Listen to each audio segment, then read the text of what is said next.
of the Month hand embroidery tutorial. Are you ready to get started? I am so ready to show you exactly how I hand embroidered all this beautiful text on my flower stand quilt. Now, I will show it in more detail from my top camera, but I just wanted to show you from the front camera just how beautiful this quilt looks with that hand embroidery. So in some of the blocks, there's hand embroidery. We've got tulips, we've got pansies, poppies, and we've got a fun welcome sign down on the bottom of the flower stand, right here. Let me see if I can get it for you. So here we go. We've got a beautiful welcome to the flower stand sign with a bunch of flowers and prices. So I thought it'd be a great idea to kind of show you exactly how I do it. Now, I know there are plenty of hand embroidery tutorials out there, right? So there are a ton, and I'm no expert, but I thought it'd be very helpful. There are many of you that have never tried hand embroidery before, and I want to tell you it is super simple, and I'm going to show you my method, and I'm going to show you that you don't even need a lot of supplies to get started. So I hope that you find this tutorial very helpful. Now, it is a long one because I am showing you live how I stitch. We do a practice stitch, and I'm going to show you exactly how I stitch up this cute little tulips. So I hope you're excited. Don't forget, you do need your flower stand flower pack number 1 to get started. There's a hand embroidery template that is going to help you trace your words so you can get started. Now I'm going to go from the top camera, and we're going to go into more detail on the hand embroidery, and we're going to get started. Okay, I wanted to get started by showing off a little bit of the hand embroidery that I did on the flower stand quilt. I think it turned out so beautifully. I love this quilt so much. There are so many different things that you can do with the hand embroidery. You don't have to do exactly what I did here, but I just think it adds such a beautiful, just a beautiful, beautiful, beautiful touch to the quilt, and you can really personalize it to make it exactly how you want it. But in your first pattern packet, you have the hand embroidery template, and I will go over that in just a moment, but I just wanted to show you how beautiful the quilt was. So I'm gonna go ahead and fluff out the beautiful quilt. Oh, so pretty. I'm so excited about this, and I'm so excited to have you quilt along. Okay, so I will move it because I don't have much of a frame here to show you the entire quilt like this. But I have plenty of pictures on social media that you will be able to look at, and I will probably go ahead and take some close-up shots for you and also add those into the social media and possibly the newsletter. So if you're signed up for that newsletter, on the communications card there is a QR code, and if you scan that, it'll sign you up for the exclusive Flower Stand Block of the Month emails. That is very important to do because that is how we will really communicate the entire time. So I wanted to go ahead and kind of just show you a little bit. I don't know if I've ever really kind of shown the quilt like this, but we've got some beautiful blocks here. Try to go slow. And each of these is a block that you will be doing each month. So here's a beautiful block. It says poppies with the hand embroidery. It just adds such a beautiful touch. And even though I only have a few spaces that I do the hand embroidery on the quilt, you could definitely improvise and add more wherever you would like. Like on these pots, you could even add like a dollar sign with $1, just fun things. You can customize it. You can write, on these cute little tulips over here, maybe if you have 3 granddaughters, you can put their names in there instead of tulips. That would be so cute. Or even anywhere, if you have granddaughters, grandsons, just putting their names in there would be so cute. So here's the top. Here's the top. I loved it. Now these letters are super simple. These are pieced. They're not appliqued. They were so much fun to do. And then we're back here. Okay, so we have several different places on the quilt you saw that we hand embroider. So we have our welcome to the flower stand sign. It says sunflowers, $2 each, tulips, $2 each, pansies, $1, poppies, $1. Now, if only we could get flowers for that cheap nowadays, that would be great. And then we have over here poppies in this cute little flower pot. We have the 3 tulips right here, and then we have pansies, so right here. Now, I don't know, are these really pansies? You know what, I was just throwing out flower names, and I thought pansies was super cute, and I thought it would stitch up pretty, so These might not actually be pansies, so if you want to call them something else, totally fine. You can do that. Okay, so let's go ahead and get started. I wanted to show you exactly what you need, but I'm going to remove this quilt first, and then I will show us exactly what we need. Now, I am no pro. I will never claim to be a pro at this whatsoever. I will never claim to know what I'm doing. So, I just like to be basic, really. I mean, this is not something I do often, so I don't want to have a bunch of supplies, and I don't want you to feel like you have to purchase a bunch of supplies in order to do this. I have very simple, basic things here that you can use, and I bet you already have in your sewing rooms. So in month 1, we have the Flower Stand Embroidery. Look, guys, I'm gonna mess up my word. Embroidery. I struggle with R's. I don't know if you know that about me. I struggle with R's. So, embroidery word template. This is double-sided. And if you bought a PDF version of the patterns, this is in your PDF. So go ahead and print it off. Make sure that it is printed to 100% and don't scale it by any means. So we have our welcome to the flower stand with our prices. On the back, we have the tulips and the poppies and the pansies. Now I have instructions down here. So what you're gonna do first is rough cut your fabric. And on this table right here, you have your rough cut measurements and then your final cut measurements. So I do it in a couple different ways. I will just rough cut one big piece of fabric and kind of embroider my words on that. Other times I will cut, just a little bit of what I need for each word. But today I think I'm just going to put all the words on one piece of fabric. So what you need your template here.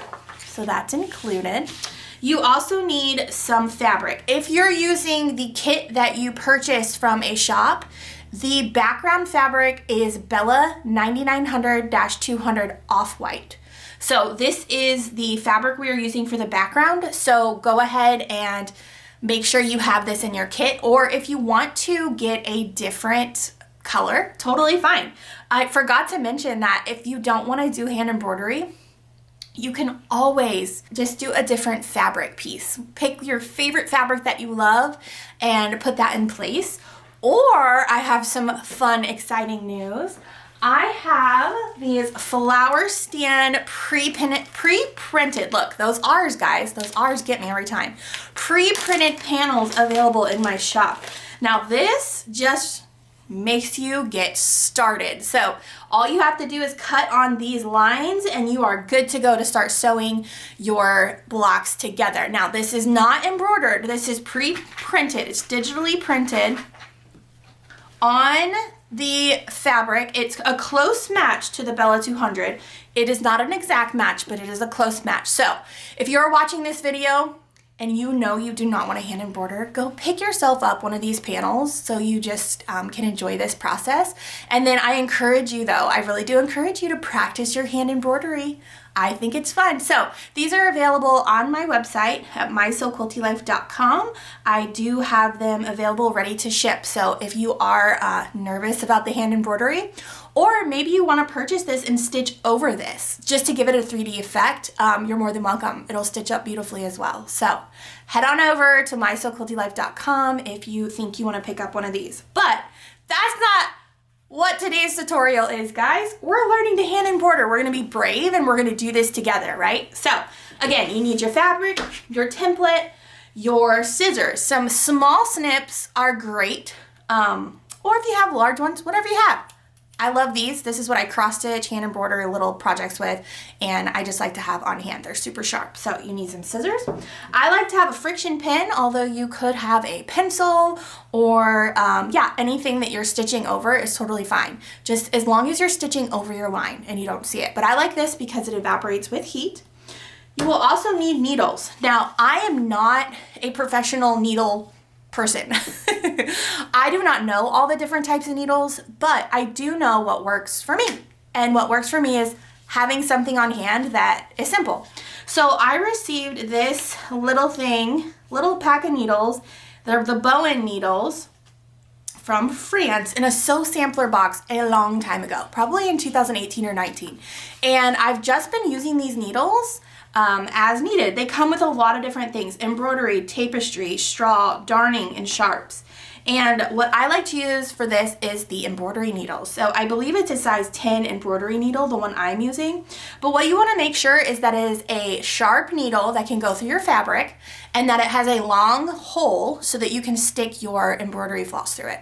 Other than that, guys, if you know any tips or pointers in embroidery needles, post them below. Like I said, I'm not a pro at this. I just do what I can with what I have. So don't feel like you have to go out and buy a bunch of new things to do this. Let's just use what you have and try out a couple needles on some scrap fabric. And if you find that you like one more than the other, even if it's a binding needle, go for it. Go for it. I'm all for using what you have. Okay, I like to have a thimble because nobody likes to get poked. I have this, I believe it's a Dritz thimble. It's seen better days, but this is what I like to use on my finger. I use it on my middle finger. I also like to have some wonder clips handy so that I can, oh my goodness, look, Runaway Wonder Clip. Oh, those R's are good. Okay, so I like to have wonder clips just to kind of secure my fabric so it's not sticking out and getting in my way. You will also need a skein of DMC if you're wanting to do the same color I did for the flower stand. It matches the flower stand itself, the fabric that we use. This is 3863, so you'll need a skein of this. I love this color. I'm not usually a brown person, but I'm loving it. And here's my needle, and you don't have to have an embroidery hoop, okay? If you are used to using one, you will use one. That's kind of just how it works. I'm not a fan of using embroidery hoops, only because I find, user error, I stretch my fabric. When I put it on here, I pull and tug, and I'm wanting to get it as straight and as flat and as tight as possible.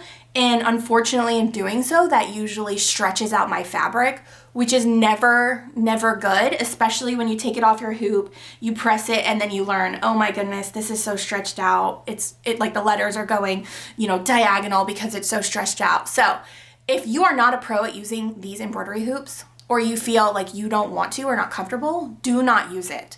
Because I'm telling you, you're gonna stretch your fabric like I did. So I hardly use these anymore. Sometimes I'm like, okay, I think I can do it, I'm gonna do it, and then I'll do it and I'll make sure I don't stretch it.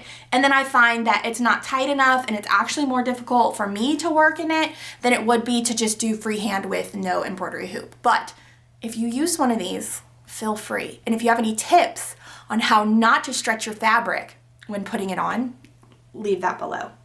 Okay, so we're gonna go ahead and get started. I already did a little test piece. This is important. You wanna do a little test piece just to make sure that your tension is correct, you kind of understand what's going on, maybe how to do your back and how to do your knot and everything.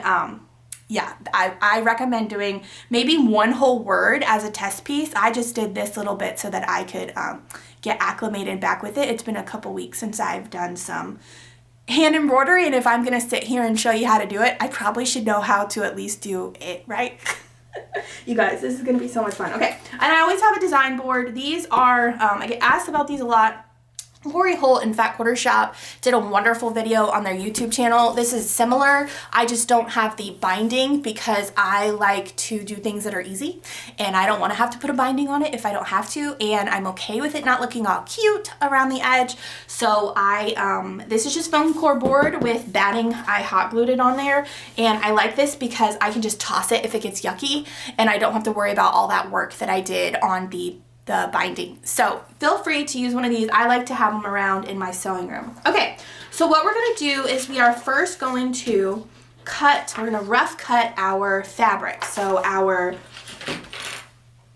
have some scrap fabric here. You're going to cut it according to the pattern.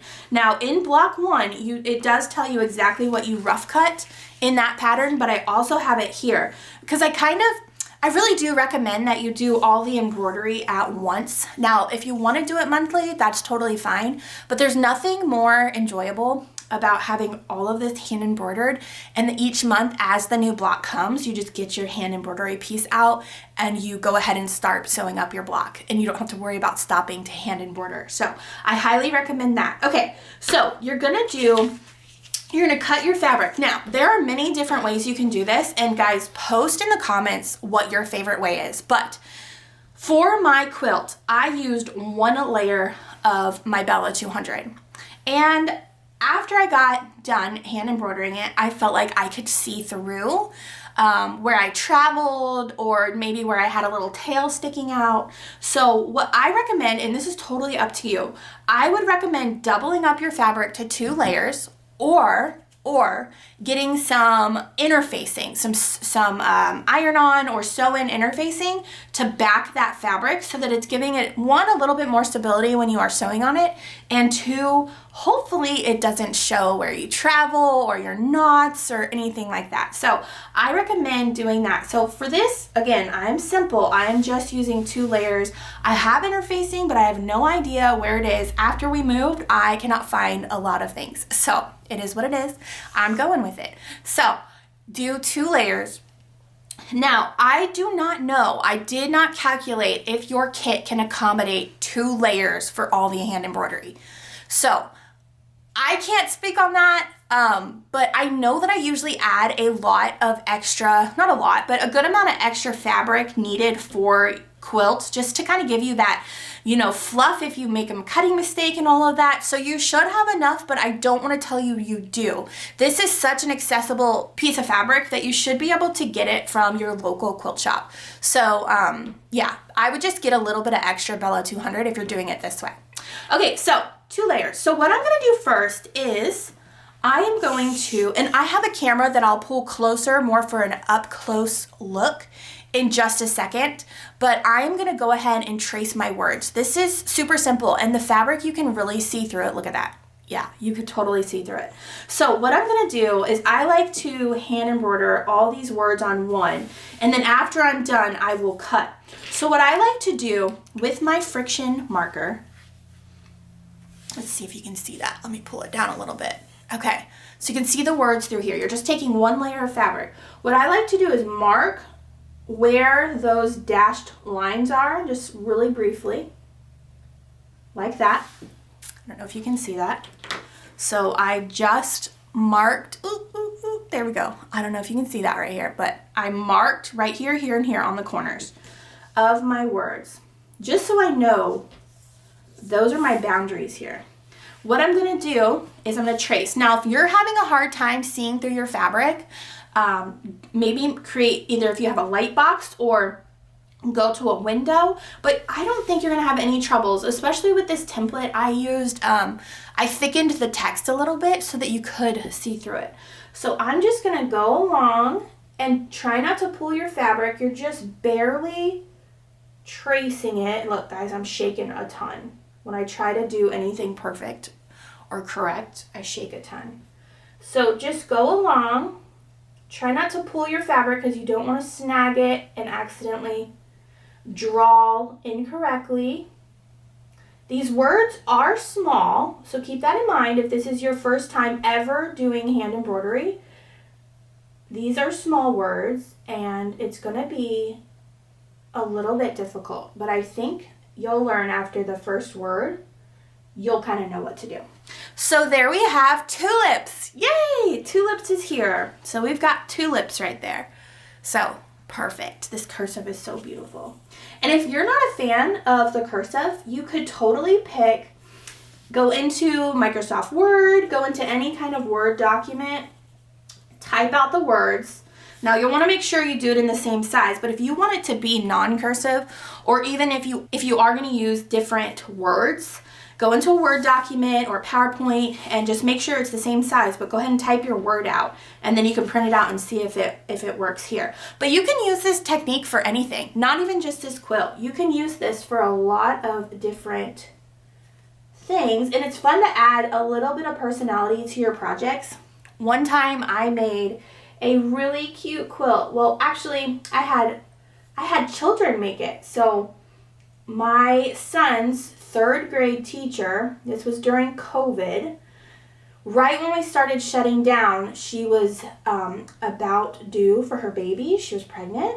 And I felt so terrible because it's supposed to be such a fun time, and instead we were on lockdown. So she couldn't really celebrate like you would normally do, you know, have a baby shower, have friends around. And so what I decided to do as a final project is, and I have, you know, I'll have to do a blog post, but I have stuff on this back in my Instagram account. I taught all of the 3rd graders how to sew in one weekend. We all used triangles on a roll to make some triangles, and we put it into a quilt. And what I did on the back is the first time I had ever done hand embroidery. I wrote something along the lines of, you know, class of, you know, 2000 something, something sweet on the back. I hand embroidered it all, and it is so cute. And it was the first time I ever done this, and I thought it just added something so beautiful. And I know a lot of you will add hand embroidered labels to your quilt. So there's so many different things you can do with this technique. Not just adding things in your quilt, but on your quilt, on your project. So I'm just going around tracing all of these letters and words here. And it doesn't have to be perfect at all. You know, I'm just going to have fun with this. Especially if this is your first time. Like I said, just try out one word. Don't feel like you have to, you know, do all of them at once. That guy, let's just give him a little bit bigger of a tail there. I think he does have a bigger tail, but I kind of, you know, shorted him there. And then the last one, tulips. So if you're wondering, I just cut an 8x10 rectangle piece of fabric here, and that's what I'm using to make all the words on one. So if you want to do that as well, you can do that as well instead of cutting. I find that cutting it down first is probably harder to get it, you know, more accurate and handle it. So there we have our words. So now we don't need our template anymore. So we have our words. We are just about ready to start hand embroidering, and this is going to be the fun part while also the most nerve-wracking part for me. Okay, so we will get started with our hand embroidery. So I recommended you use, and this is something I completely forgot to mention in the patterns, so you can use as many strands of thread as you would like. So the DMC, if you've never worked with it before, this is used for cross-stitching, embroidery, a lot of beautiful things. When you break it apart, there are 6 different strands that make up one big strand. And what I like to use is 2 strands for hand embroidery. Although sometimes I get a little excited and use 3. So the more strands you use, the thicker your lines are gonna be. So if you're starting to practice, which is what I recommend, is you practice first before you do it on your actual fabric. This is 2 strands right here. I don't know if we can see that right here. Let me go up. Woo, there we go. Okay, this is 2 strands here. If you like that thickness, 2 strands is for you. But if you're like, Heather, that's a little thin. I kind of want it to be big and bold and see it, you know, from a mile away. I would do 3, 4, 5, I think 6. You know, you have to be a little careful because these are small words. So the higher threads you go, the more threads, the thicker the lines are going to be. And you might not be able to see some of this detail. I'll hold it up because I don't know if you have the template. But you see the words here. See how the cursive and the lines and all of that and the little loop-de-loops, you want to make sure that you're able to capture those or else the words will kind of smudge together. So you really want to be careful when selecting your thread. So what I would do is I would draw tulips or one of the words on a scrap piece of fabric like this, and I would stitch it out with 2. I would stitch it out with 3. I would stitch it out with 1. I would stitch it out with 4. Just maybe 1 letter and see exactly what you like. So that is what I did here. I did 2 here. Now, I kind of, after comparing it to my quilt, I think I might have done 3, but I kind of like the thinner lines. I think it's going to be able to capture detail. And I'll show you a fun trick about how I start my hand embroidery. When I can do 2 strands of thread, I can really get that first starting knot to be good. So I'm going to set up the other camera in hopes that that works a little better for you to see in more detail about what I do, and I will be right back. Okay, I'm so sorry if this is like a weird way to look at the video. I got new camera equipment and I'm trying to figure out how it all works, but I think that this is the top for you, at least I hope, and this is the bottom. I've kind of had it angled here, so I apologize if it's hard on your eyes, but I thought this was the best way because I still can't really reach. So my top camera that I was using, this is side note, it is hanging from my ceiling and I need a longer pole so that I can actually get to it, because right now I have to zoom into my table so you can see, and then I have to like get on a ladder to like do some things, you know. So anyway, side note. Okay, so here is my words all done up. So I'm gonna go ahead, because I'm gonna forget, I'm gonna go ahead and put my fabrics together. Now if you wanted to, you totally could zigzag stitch around the edges or do, you know, a basting stitch, totally fine, whatever you would like to do, but I'm all about not having to do anything extra, so I don't do it. Okay, so take your needle. We have our needle and we have our thread. Go ahead and very carefully get out, all of your thread here, because it will tangle up pretty easily. It's in this beautiful little package skein here, and when you take it out, it starts to get all tangled. But there's a lot. I wonder. Okay, let me see how many yards is in this.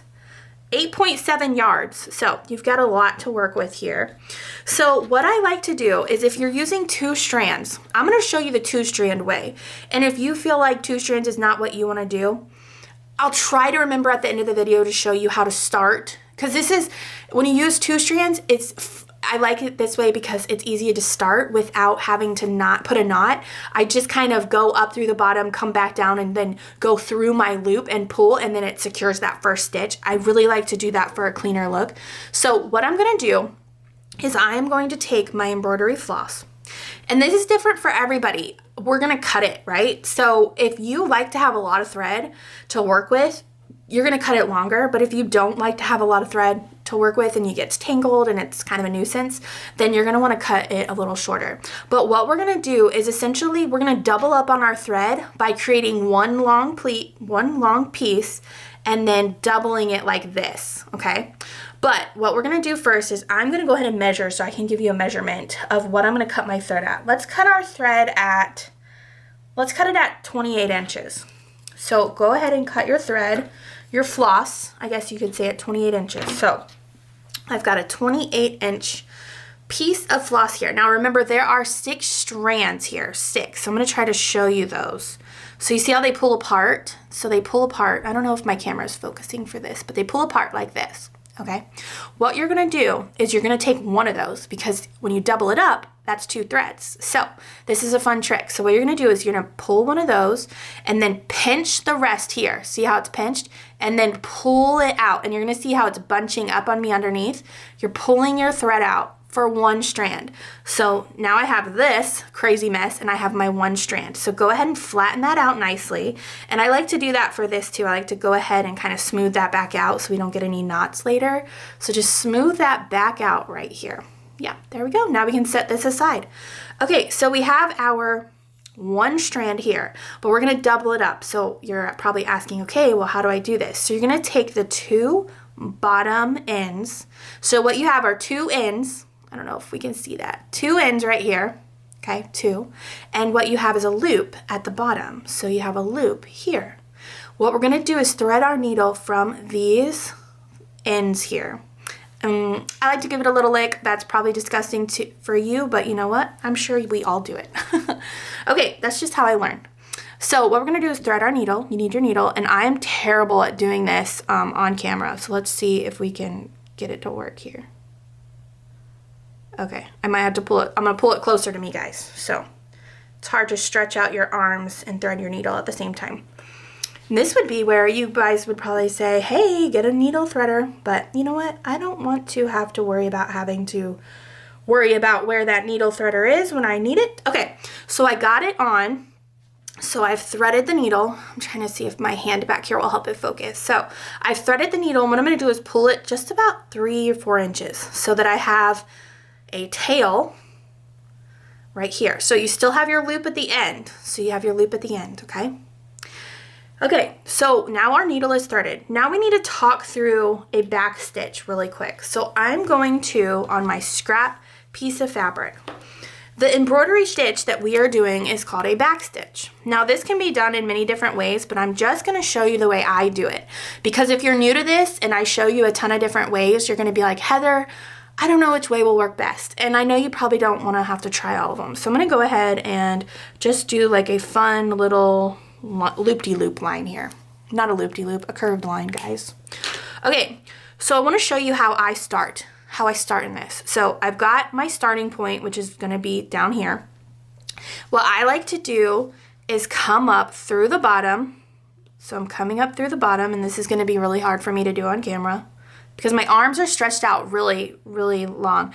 You know, when you kind of do any kind of craft, you're kind of up close to your body, and I have to stretch it out. So what I'm going to do, and I'm sorry if it's not focusing, is just go up right there at the bottom of the line. Now I'm not going to pull my entire thread up. What I'm going to do is flip it over like this, kind of come just a little bit. This is how we're going to secure that tail. So you see the loop is here. Don't pull it all the way through because then you're going to have to start all over. So what I'm doing now is I kind of get it out of the way. And this, you can be using your thimble too if you'd like. So one of the main things about a back stitch is you want to make sure you have the same length of stitches all the way around, or it can kind of look a little goofy. We're going to practice that, but what I'm going to do first is just put my needle down. You kind of see there. I put it down just a little bit. I would say that's probably like maybe 1/8 of an inch. And I'm going to pull it through, but I'm going to flip over on the back as I'm pulling it through. Okay, to secure this.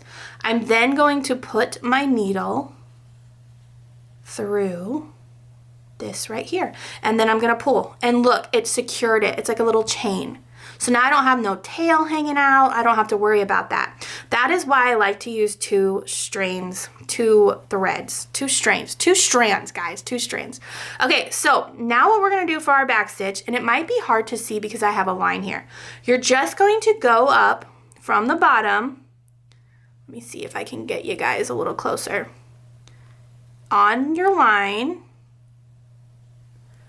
you want the same distance you already did. That was a little big, but we're gonna go with it. Now pull it up. Now what you don't wanna do is pull it tight. You don't wanna create any kind of wrinkles, okay? You really want to keep this flat. Don't stretch it, but definitely give it a little tiny tug. So you came up. Now what you want to do is go right back into that top of the hole of the last stitch. So it's the back stitch. And you're going to go down. Now you've already secured your thread, so you don't have to really go back onto the back at all. So you're going to secure, you've already secured it. Okay, you don't want to pull too tight. Just a little. You don't want your stitches flopping around on the front, but you also don't want to do this. You don't want it to look like that, right? You don't want it to be too tight like that. You really do want to give it some breathing room here. And you don't want to pull it too tight because then it's going to be ripply. Kind of like how we have ripply seams. We don't want that. I'm not sure if that'll quilt out with this one. Okay, so you're just going to go back on your line. Come up from the bottom and then go in the top hole of your last stitch. Like this. This is so simple, isn't it, guys? Super simple. Again, back in. Now the thing I want you to be, for your first try, if you're just learning, just do it, just to start, right? Just start doing it. That stitch was way too big, that stitch that I just did. So what I'm gonna do is continue. Just continue, you know? I'm not one to be a super stickler about things, but you do want to make sure that your stitches are consistent. That will look really nice in the quilt, but if you're new and maybe you don't care if your stitches are consistent, it's totally fine as well. So what I'm doing is I'm just going around this curve, continuing, and you want to make sure I pulled it a little tight there. You want to make sure that you're not pulling it tight. And I'm doing one piece of fabric right now, so with two pieces of fabric, it might not, you know, bunch up like that, but we're gonna see. So I'm just going around like this. Here, just into that next hole. And if you miss the hole, totally fine, totally fine. You can either rip out your stitches or you can just go with it. I'm one to go with it. And if you're off your line a little bit, that's okay too. Look, I just stabbed myself with my needle. That kind of hurt. Okay, and then this needle is really sharp. Let me see if I can get in there. Make that curve. You can kind of see how I maybe missed that line or that hole right there, you know, if that bothers you, definitely pull it out. If it doesn't, keep going. And this is your practice one, so remember, it's not going to be perfect, especially if you're new to this. So, and then I look like I have about 2 more stitches I can do here. That's something I like to look at too, is, okay, the consistency of my stitches and then how many I can get in there. So here we are. Here we are, and I'm shaking. I'm going to go down to the table. There we go. That might give my hand some stability. Okay, so I just got to this point. Now, on our words, you'll see that you can either travel down. So essentially, it's kind of like this T right here. It's by itself, right? So we're like, okay, well, how do I get here to here, or even here to the cross of the T?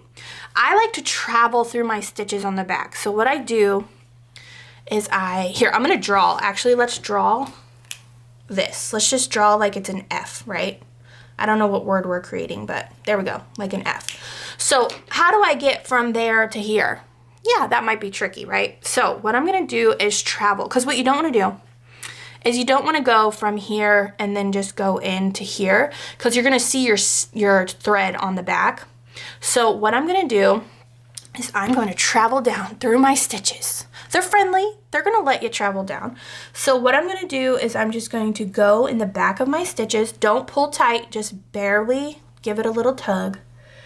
Yeah, I definitely missed that hole right there, but you know what? This is the practice one. And this is going to create a little bit of depth on your stitches.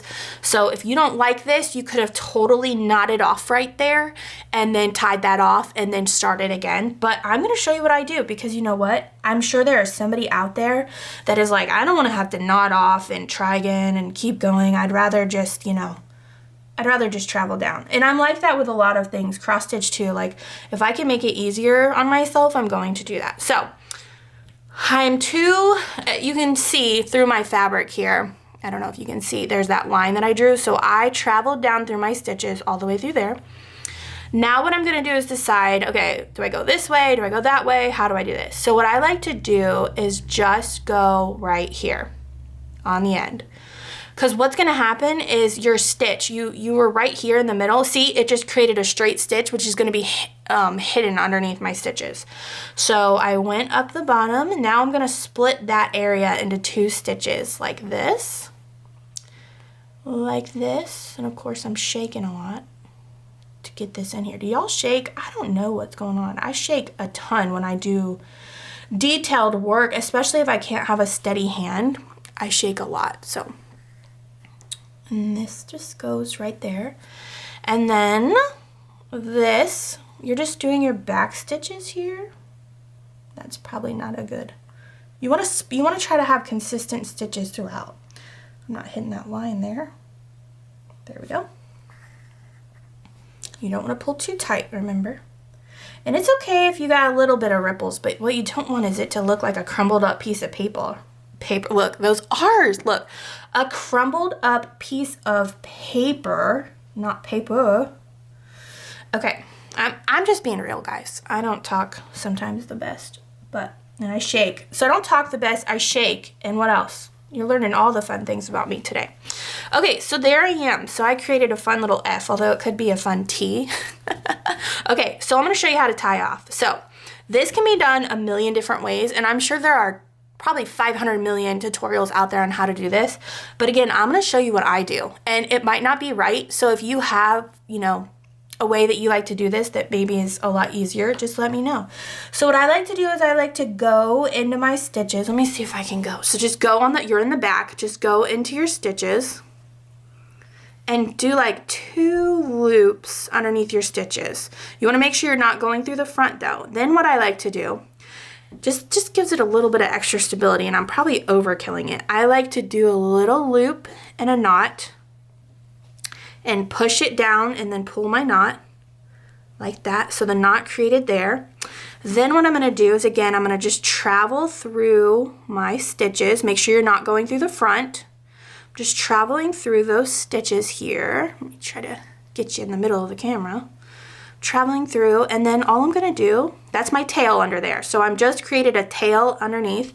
I am going to trim off, let's see, I'm gonna trim off as close as possible as I can to my threads without cutting my front stitches. There you go. Then just give it a little tucksy tuck. And there I have my FT whatnot practice piece. See how simple that was? So I'm gonna try to show you if it'll focus close. I don't know if it'll focus for me. Let's see. Just wanting to focus on my fingers. Anyway, you can see some of my stitches are inconsistent, meaning some are longer and some are shorter. I would try to definitely master that just for a cleaner look. So those are the only tips that I have on trying to get those to be good, is really just practice. Practice and look at where you're going and be like, okay, I have this long stretch until I get here, so maybe I could fit 3 or 4 stitches. Try to do the same until you get there. And if you have to go past your line just a little bit to get a consistent stitch, it might be better. So there you have it. Are we ready to get started on the words? Okay, so let's get started on the words. Up through, where did I go with my needle? Here we go. Now you might not have enough thread on your needle, so I'm gonna take that off because I cut that knot, so I can't start there anyway. So I'm going to get my thread wherever it is, right here. Nope, that's not my thread. That's not my thread. This should be my thread. Yeah. And I'm gonna do the same thing. If you're doing 2 strands, you're just pulling that piece of thread out, putting the rest to the side, and then we are giving a little licksy here. You guys probably think I'm so weird. It's okay. I know I'm weird, and I'm cool with it. So let's see if I can thread this on camera. Oh, I got it. Nope, I needed to thread 2. Just kidding. Remember, thread those 2 ends together to create that loop at the bottom. So here we go. I hope the video is focusing nicely for you guys. This is the first time I'm using it, and so I don't know much about it, and I will learn as I go, just like everything else in life, right? So I'm just sitting here threading my needle, get started on the words. I'm gonna have to get it close to me to look. I probably should have like a magnifier. I'm noticing my eyes are getting a little, as I get old, my eyes are getting a little hard to see. So, I'm getting older, guys. I'm getting older. It's part of life. Gotta love it.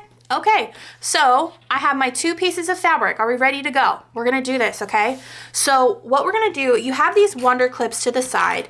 Now, I will get going first to see if I might want to, you know, wrap this up and clip it. Maybe wrap this side up and clip it. We'll see, but I'm gonna see how it starts. So I'm gonna start in the bottom here. So what we're doing is, again, we're coming up just through that bottom piece. Now, if you zigzag stitched or serged or basted stitched this is gonna probably be easier for you, but I have 2 loose pieces of fabric here. So what we're gonna do is come up through the bottom. So if you're following along, come up through the bottom. And remember, go ahead and flip over your project. Just leave a little bit of this tail here. Just a little bit there. And then you're gonna go back down with your stitch. And I'm gonna do right there. Now turn it back over. Lots of back and forth, and kind of pull it in a little bit. And then go through your loop with your needle. And then give it a little pull. And then you don't have to tie a knot. So I love this way. All right, that was my first stitch. It's gonna be hard to see because I am using this dark thread with this dark line. But I am just going in at a consistent stitch here and going back in that hole. And we're doing the same thing we just did. The same thing we did on our practice piece. Coming up, going down. I'm sure all of you are a pro by now. You're probably whipping through this a lot quicker than I am here on this video, but I got my shakes going on here. So remember, don't pull it too tight. And I do notice that having the 2 pieces of fabric is definitely helping with my tension. So if you're worried or you're having trouble with that tension, definitely suggest at least using 2 pieces of fabric or using some stabilizer or some interfacing, right? Is that what I said earlier? Interfacing? I hope so. I always say crazy things. Okay. I didn't like how I went up there. So look, I went up too far. Oh, I don't know if it's gonna focus. I went up too far over. So all I'm gonna do is try to go back down through that hole. And I might not get through it, but it'll hide it underneath the stitches. So I'm gonna go back up through. Let's see if I can get this. There we go. Yeah, because I got my shakes going on. It's not letting me get in that line very well.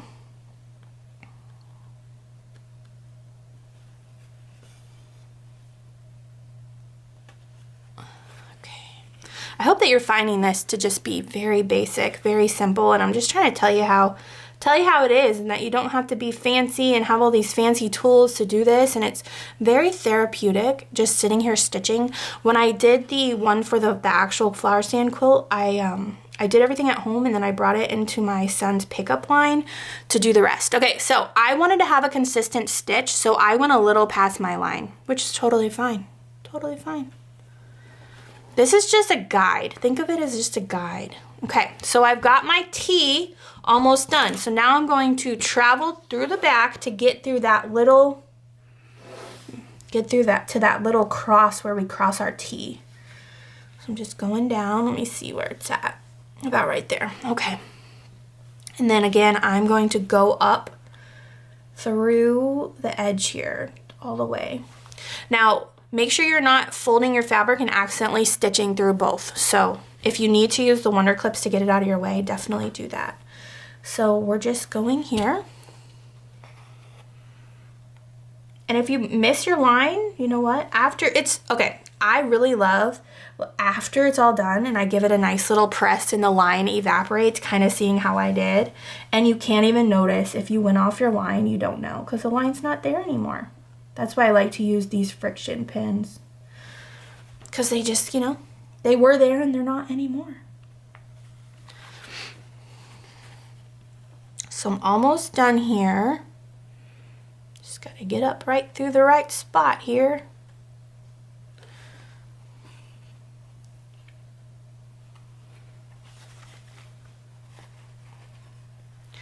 I hope you enjoy doing this. It's a lot of fun. Like I said, you can do so much to add personality to your quilts or any projects. And I am no pro at all, and I am doing it, guys. This is happening. We are doing it right now. It's always nerve-wracking to do a video, especially when you know you're not an expert and you're like, how am I supposed to teach thousands of people how to do this if like I barely know how? But you know, look how much better that looks. So here's your example. See how it ripples a little bit? And it could have been my tension, could have been a little off, but yeah, this looks way more flat. I love that. Okay, so now we're gonna tie off, or like I said, you're more than welcome to go ahead and travel over to your U. But for the sake of this tutorial, I just wanna show you the right way or show you the way that I would sometimes do it. Sometimes I'm like, I don't care, I'm traveling. Especially if it was like a white thread or a dark background and you don't see it. So I just went through two of the stitches on the back, and I'm tying a knot here, and then I'm pressing down so that knot gets there. And then, well, I'll just go this way. Sorry to make you dizzy. I'm just gonna go up behind some stitches here. Let's see, it's kind of tight in here. There we go. And then I'm gonna cut my thread as close to these stitches as possible. There you go. So we have our T. Oh, it looks so pretty. Looks so pretty. Let me see if I can get my camera to focus. It like wants to focus like on my hand. There we go. My hand's gone. So we have our T. All right. Now let's go and do our U. So you're probably gonna need more thread. So this does waste a lot of thread. Unfortunately, this does waste thread. So just know that it'll be okay. And you can do, once you get going, you can kind of see how much you're really using, and then you can make adjustments and cut a smaller piece for next time. So if you're doing 2 threads with me, we're going to start on our U. And this time we don't really have to break anywhere. Now, we do have to dot our I, and you could do a French knot, you could carry your thread back there. I'm probably not going to start a new piece of thread right there. I'm just going to carry in the background. I mean, I did that on my last one, and you really can't see it, but if that bothers you, everybody's different. So if that bothers you, break your thread and start, you know, do your I separately. So, All right, so let's try to thread this baby. Oh, so close. So close. Okay. Now, if you think you got it and you're ready to go, you can shut this video off and you don't have to hear me ramble. But if you enjoy listening to me talk, then keep the video on and we'll stitch up this tulip together. Now, I'm not going to stitch all the words just because I feel like that would be like a 10-hour video and we're already probably at like an hour. But I think it's very helpful for you to see how I at least do one whole word, and then also trying to thread my needle here. Okay, so I'm threading my needle. So I'm gonna do just it's the same. You're starting again. So you just look at where do you want to start? Would you rather just start on this end or would you rather start at the U?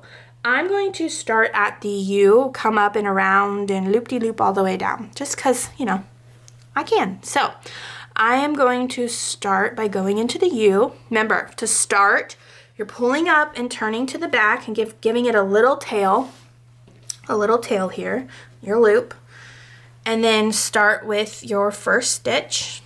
And these you might have to adjust your stitch length to be a little smaller because you are going around all of the curves and they are tight. So if you want to make it a little bit smaller, maybe about like a 1/16 of an inch. And then, so I went to the back, now I'm just going through the loop and then pulling just a little bit and that secures that thread right there. Secures it on the back so there's no tail. Let's see if I can show you. No tail on the back. Oh, it's probably not going to focus. There we go, no tail. This is how you get a clean back. Okay, so I am just going to go back up. I can definitely see that I'm doing a little bit less of a stitch length here. Doing a little bit less of a stitch length. And then you want to create that U, so you have that U there. So you might want to do 2 or 3 stitches in there just to get that roundness of the U. So you have to think when you're doing this, you're like, okay, you can do, you know, if you want to adjust your stitches to not be the same length, that's fine, especially around a curve. You want to make sure you get that curve. We don't want it to look like a V. At the end of the day, we want it to look like a U. I don't know. We don't want it to look like a V. So I'm going to just do a little bit of a smaller stitch here to get that curve.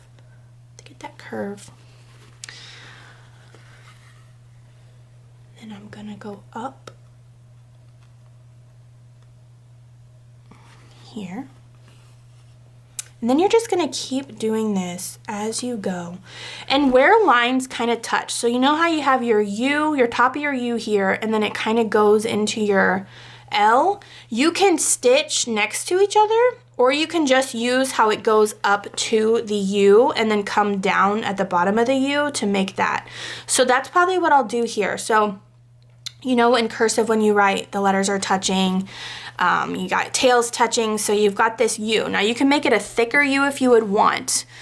I'm probably just going to start down here and then come back up. Instead of doing 2 stitches next to each other right there, I'm just going to come down here,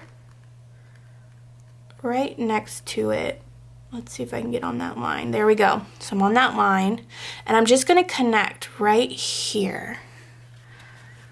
Okay. And then continue on. Okay, so I'm going to get this tulips done and then we'll be right back. Okay, I'm not done, but I totally forgot to show you how I'm gonna do the eye. So I've got T-U-L and half of my eye done here. Let's see if we can see it. So here's what I have so far. So all I'm gonna do is get to the top of my eye, okay, I'm gonna go down. What I'm gonna do is I'm gonna come up from the back. I'm traveling, so this is just traveling. If you wanted to cut your thread and just do the dot of the eye by itself, that's fine. But I feel like you can't really see the thread through, there we go. We can't really see the thread through there. I'm just trying to show you and you can't see it. So I'm just gonna travel. So all I'm doing is I'm just going up through the bottom and then I'm just going to make my little eye. Now you could do several stitches here. You could do a little X. You could really take liberties into doing whatever you would like, but there we go. I've got my eye. And I might even just do 2 little stitches right next to each other just for fun. we'll see what that looks like after the line is gone behind it. We'll see if I made a mistake or if that was the right choice, but however you would like it. I just want to give it enough oomph. Like I want you to see that that is a dot and that is not a little piece of speck of dirt, right? So I did that. Now I'm just gonna travel, I'm gonna turn it over. Look how nice that back looks. Looks so nice. I'm just gonna travel down because now I'm capturing the bottom of the eye. So I'm just traveling back down and then again, beginning back at my eye to go on to the P and the S. So, okay, this really is that simple. Now I'm just going back that bottom there. And I'm running out of thread, so I'm gonna have to reload here, and then just continue to do this. And you only have that one spot on this one where you have to do it, but all the letters, I believe, all the words have an I in them, so you're gonna have to do that, and or a T. Same thing for the T. I don't know if I have a other T on the other words. I'll have to look, but you're just gonna do the same thing, so. Okay, I'm gonna continue on and then I'll come back on when I have finished this word. I keep telling you I'm gonna finish this word, but I just thought of something else to tell you. So, I'm not gonna have enough thread to finish this. I'm gonna have to get new thread here, but what you don't wanna do is you don't wanna have very little left to be able to create that knot, to be able to hide that tail. So right now I probably have about 4 inches of thread on my needle, and I'm just gonna go ahead, even though I probably could try to get the P done, I'm just gonna go ahead and do my tie off here, just so that I have enough thread. I don't know if I even have enough to do this, but I just want to secure that thread. So let's see, I should be able to, yeah, it's really tight, but I should be able to get my knot here. And then we're gonna go through some stitches again. So I'll probably just go up through that eye to hide them right here. So just remember that. Sometimes I get caught up in stitching and I'm like, oh, I really don't have much thread left, and now I can't do my tail tie off thing that I like to do to hide that tail. Okay, so again, I'm just gonna rethread here and get back going so that I can finish out my tulips, and then I'm going to show you how I'm going to cut it down. Now, if you're doing yours just like this, go ahead and finish all of your words, because what I'm going to do is I'm going to press it, which unfortunately is going to evaporate all of the words that I just wrote out. But so I'm actually making the quilt again. Yay me, I'm going to make it twice. So excited, also not excited, right? Like, I don't enjoy making 2 of the same quilts, especially in the same fabric, but for the sake of all the tutorials, I needed to make sure that I made it again for you guys in the same fabric. I thought about using a different fabric, but I thought it'd be confusing for you, so I'm just gonna make it again exactly the same. So now I'll have 2 quilts. So excited and not excited, but it's a fun quilt to make. You'll see. As we work through the months, you're gonna be like, wow, I can't believe I conquered that quilt. And it's not hard at all, it's just a lot of pieces. So, okay, I'm just starting again here, and if you wanna see me do this again, I went through the bottom, did a stitch, created a loop at the back, went down. Now I'm capturing that loop like that, and then I'm continuing. Super simple. And what I like to do when I get to these cursive letters, so I'm at the P right now, we'll see if I can get it to focus. I'm going to go around the loop and up. So kind of like if you were writing, go in the direction of how you would write. So if you have to draw it out a little bit on paper just to see how you would write. So I'm gonna go down on the right side of the P, up the left side, around to the top, and then over to the S. So I'm gonna do that and I'll be right back. Okay, I just finished. Okay, so I did my tie off here, just cutting it at the base. Look how clean that is. Let me see if I can get it to focus here. This is the back. That's how clean my back is, guys. I'm so impressed with myself. This is never how clean it is when I normally do it. Must have been trying extra hard. So there we have tulips. It looks so good. Okay, so go ahead, if you're following along, go ahead and do poppies, the other 2 tulips, and pansies. Get them done, especially if you are working on the same cloth, because what I'm about to do next, I'm gonna press this and it's gonna evaporate all of my stuff, but I'm gonna press from the back. And don't press hard, you don't wanna flatten it and flatten your stitches, but just enough to get that, I mean, you honestly can't really see the friction marker behind it anyway, but just to get that friction marker to go away. So I'm gonna do that, and then I'm gonna show you how we're gonna cut this down and get it ready and prepped for assembling it into our block. The tulips is in block 2 in month 1, so you're gonna be using those first. So I'm gonna press it really quick. So here we are. So this is what it looks like when it's done. So now I can look at it and be like, okay, how well did I do? It looks like I missed a little bit of fabric, or I have a little bit of fabric in this part right here. So I should have gone a little farther down into the other hole just to kind of continue that. But overall, in my opinion, I like it. There too, you see how there's a little piece of fabric right there in between those 2 stitches? You know, this takes practice. This is my 5th time ever doing this. And so I know that I'll get better. It kind of looks like somebody with a shaky hand. Me. It kind of looks like handwriting with somebody with a shaky hand, which I kind of like. I really do like the organicness of how hand embroidery looks. It's not perfect. We're not machines. We're doing this with our beautiful hands. And we have to know that we just have to accept that, right? That it's not perfect, and that's okay. And that's what makes it beautiful.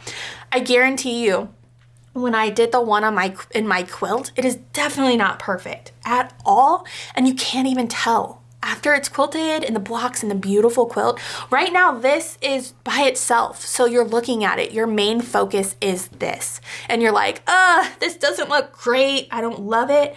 Once it's sewn into the whole quilt, your main focus no longer is on this. It is on the entire quilt as a whole. So just remember that. If you're like, it doesn't look great, I don't think I'm gonna do this, well, you have some options here. You can either continue with your piece. You can sew a different piece of fabric in where the letters go or the words go. Or again, I have this pre-printed panel that you could use as well at my website. So don't feel limited. I know I had a ton of you ask, oh, does it have to be hand embroidered? Can there be something different? Which is why I created this panel. But honestly, you know, I think learning a new technique and just having this tool in your belt, I think this is great. So if you want to use the panel, by all means, get the panel. But I really do think you're going to love and fall in love with hand embroidery. Okay, I'll stop talking. Let's move on to the next step. So the next step is we rough cutted this, although you could have just rough cut one of your letters. So our final cut on tulips is 2 by 2.5. So my marking is kind of gone. I don't think I'll be able to get that back, but we're gonna get a ruler. And of course my rulers are on the other side of my sewing room. So I'm gonna get those really quick and then I'll be right back.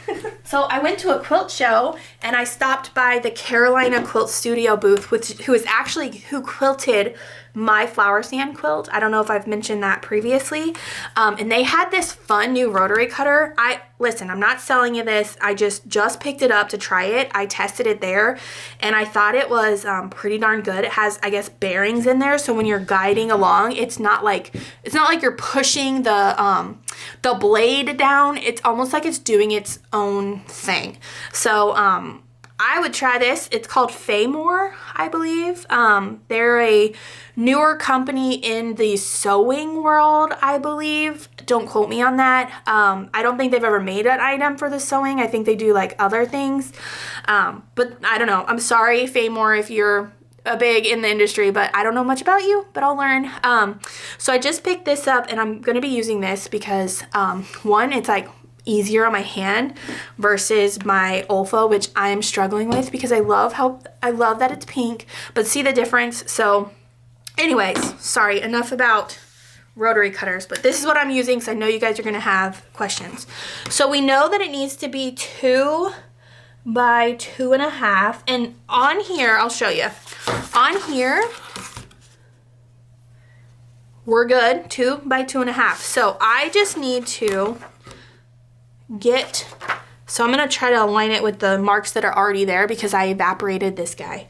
So I'm just going to get him lined up, and that's pretty darn good. Then I'm going to give him a cut. I'm just going to cut out what I need right here for this.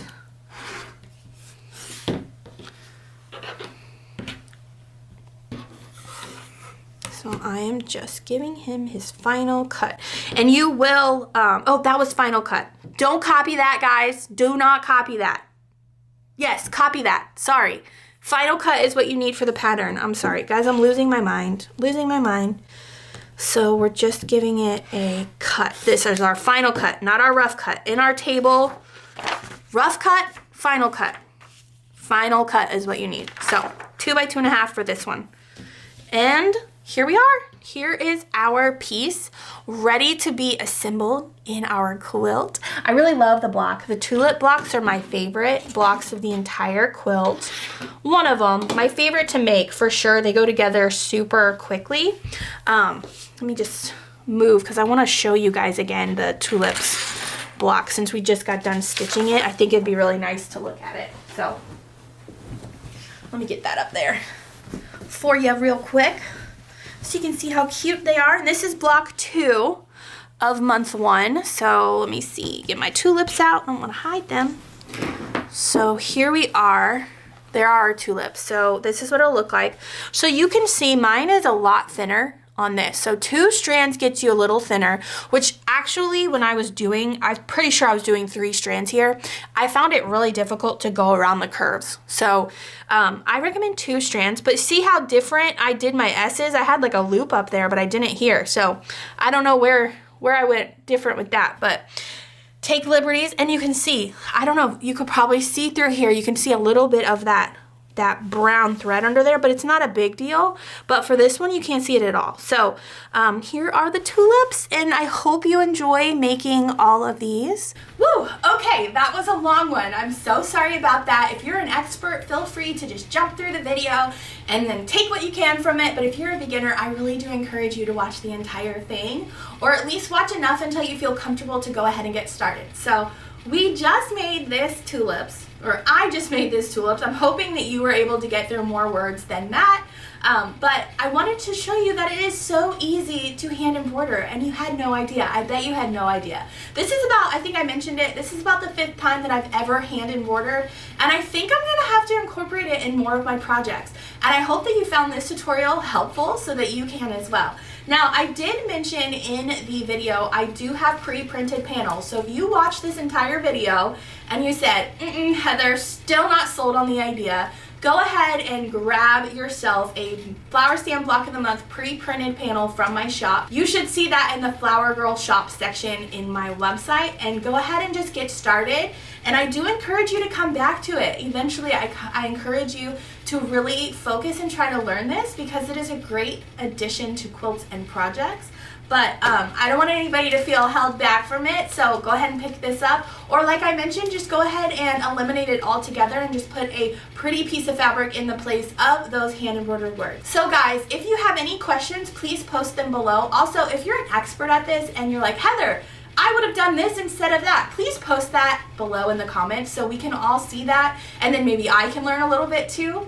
And don't forget to like, share, and subscribe, and don't forget to share your progress on your hand embroidery. I know there are several people that have already started and their hand embroidery looks beautiful, and everybody is wanting to know how it's done. Well, this video was how it's done. So please share your progress. We have a special hashtag for this block of the month.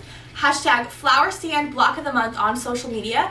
Also tag me at MySewQuiltyLife so I can see your beautiful creations as well. Also, I have a private Facebook group called MySewQuiltyLife, Quilty Community, so original, but I love it, where you can share your progress, ask questions, voice your concerns, and just meet a bunch of wonderful new friends. So guys, I hope you enjoyed this. I hope that you give it a try, and I will see you for the Flower Stand Block of the Month, month 1 tutorial. Bye guys.